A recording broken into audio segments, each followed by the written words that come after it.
Bueno, Rodrigo, tenemos un gran invitado y ya nos habían dado el pie las chicas con el tema de educación emocional.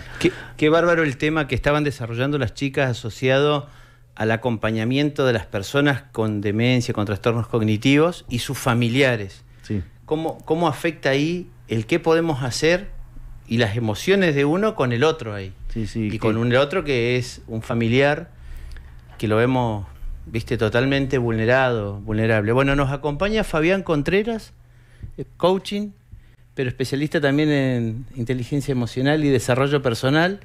Hace un acompañamiento de todo, de todas las personas, instituciones. ¿Cómo anda, Fabián? Buen día. ¿Qué tal? Buen día. ¿Cómo estás, Rodri? ¿Qué tal, Pablo? Buenos días. Muchas gracias por venir. No, gracias a ustedes por la invitación. Fabián, íbamos a desarrollar de la inteligencia emocional de las personas. ¿Qué importantes son las emociones en las personas?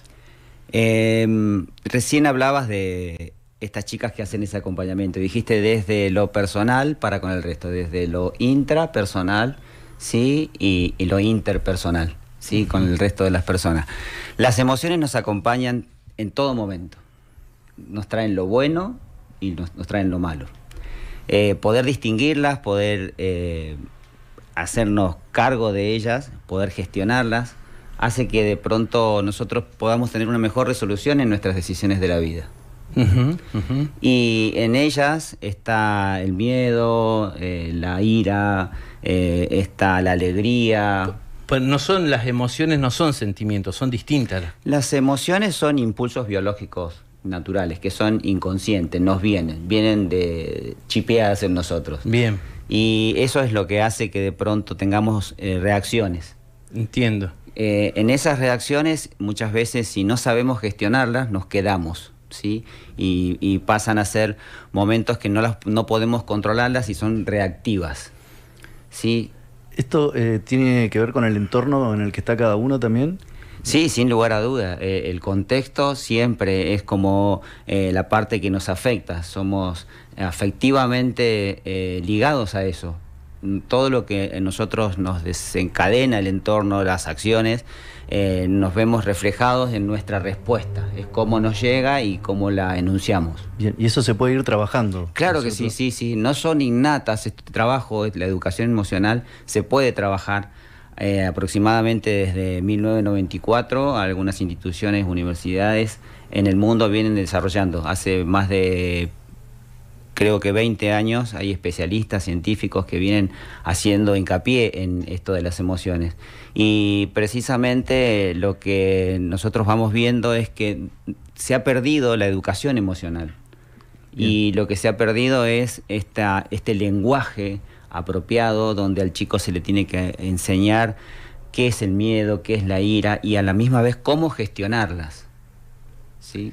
Claro, la verdad, vos imagínate, ¿quién tiene herramientas nosotros adultos para manejar situaciones a veces que nos sacan de eje y poder tomar la mejor decisión posible, ¿no? Cuando no estás con un proceso de ira, claro, o una reacción de esas, ¿no? Generalmente. Pero decís que se educa eso. Sí. Hay en algunos países como en la India, en Finlandia, en Canadá, tienen la materia de educación emocional. En España también. En España no lo sabía. Sí, en España y en el sector de Madrid, puntualmente, hace 3 años, conocí a un profesor psiquiatra, psicólogo, estuve en la Universidad Complutense de Madrid, Mario Alonso, y él vino a Argentina inclusive a desarrollar los programas que tienen. Escribieron las guías de educación emocional, tienen guías que se aplican en las escuelas. En las escuelas, sí. Bueno, acá hay algunas escuelas que también... Algunas escuelas que no son públicas, son privadas. Exactamente. Y bueno, eso es importante. Sí, hay una ley que está tratando un psicólogo, Lucas Ilasay, que él viene tratando de que esto se dé en las escuelas, que se aplique, que se tome conciencia de que estamos atravesados permanentemente desde las emociones. Ejemplo, se les da a los niños ESI, que es la educación sexual integral, en donde se habla también de las emociones, ¿sí? Que no está mal. Y lo que noto es que se les enseña primero a los chicos a correr antes de que caminen. ¿sí? O sea, primero apuntaron a la educación, que no está de más educar a los niños desde la sexualidad y poder comprender qué les pasa en su cuerpo, pero primero tendrían que haber trabajado la parte emocional, que es algo que ya traemos de manera innata. Claro. Un niño entre 3 y 4 años hace un berrinche, aprende a morder, aprende a golpear, aprende a rajuñar.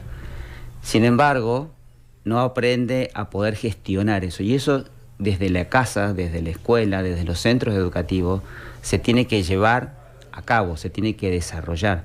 Y eso va a hacer que el niño comprenda y que tenga un lenguaje y aprenda a gestionar sus emociones.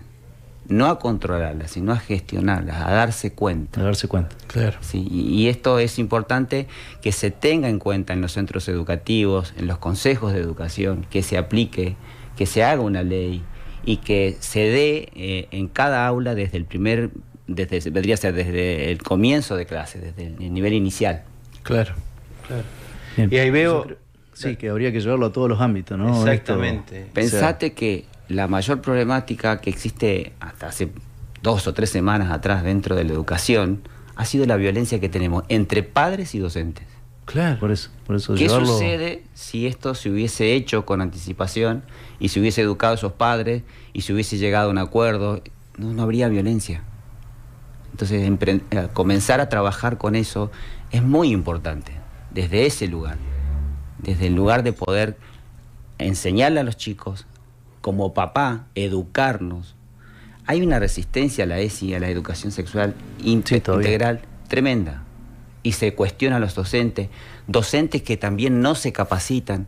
Y esto que digo no es mentira, porque hay muchos papás que se reúnen y hacen protestas en las escuelas sobre lo que los chicos están tomando. Hay chicos que están capacitados porque se capacitaron desde la casa y hay otros que no. Pero ninguno tomó noción de lo que es la emoción en sí.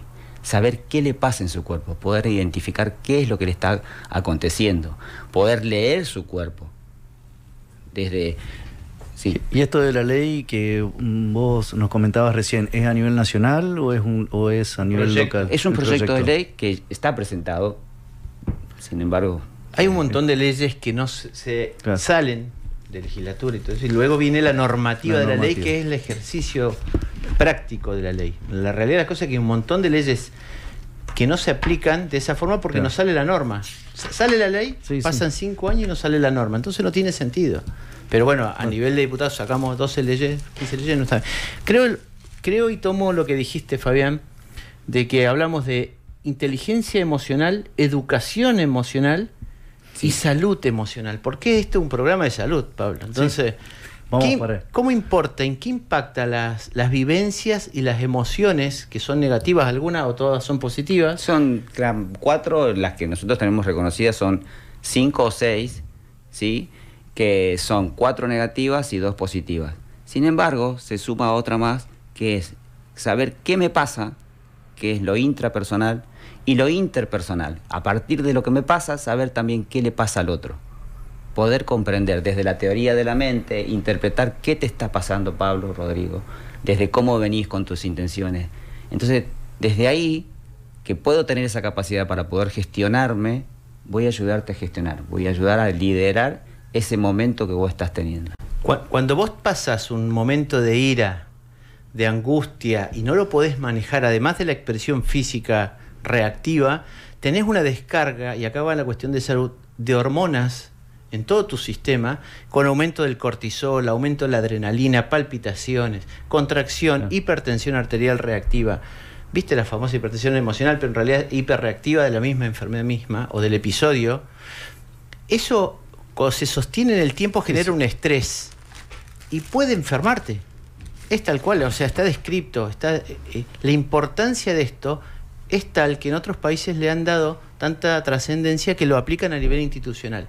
No es menor lo que estamos hablando, ¿no? Sí, Nazaret Castellano, que es una neurocientífica española, habla de marcadores somáticos, que es lo que estás diciendo. Ahí. Sí. Marcadores somáticos. Marcadores somáticos. ¿Cómo cuáles, Fabián? La sudoración, las palpitaciones, el temblar, son todos marcadores somáticos que hacen que de pronto, frente a la situación que estoy viviendo, el cuerpo ya hace una lectura. Y es más, habla sobre cómo el cuerpo anticipa el hecho antes de que lo hagamos consciente. O sea, cómo el cuerpo frente a la situación que está viviendo aparecen estos marcadores y todavía su mente no puede procesarlo.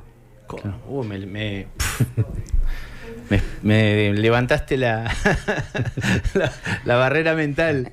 Dice que a través de sus sensaciones genera marcadores somáticos que son señales fisiológicas que proceden a la experiencia emocional consciente.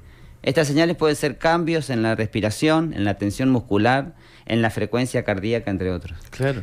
Y eso por ahí no nos puede llegar a ayudar, o sea, habiendo hecho un estudio, o sea, estando entrenado, por ahí nos podemos dar cuenta de decir... Perfecto, bueno, tu teoría es perfecta, tu teoría de la mente es perfecta. Darte cuenta que si hay un marcador que sos capaz de leerlo en voz, claro, ¿sí? Darte cuenta qué está aconteciendo, podés tener una buena definición, podés tener un buen acto, el acto de que vos tengas una resolución sobre la situación que estás viviendo.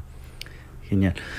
Rodrigo, vamos a un pequeño corte, un tema musical y continuamos. Bueno, muchas gracias. Un segundo bloque.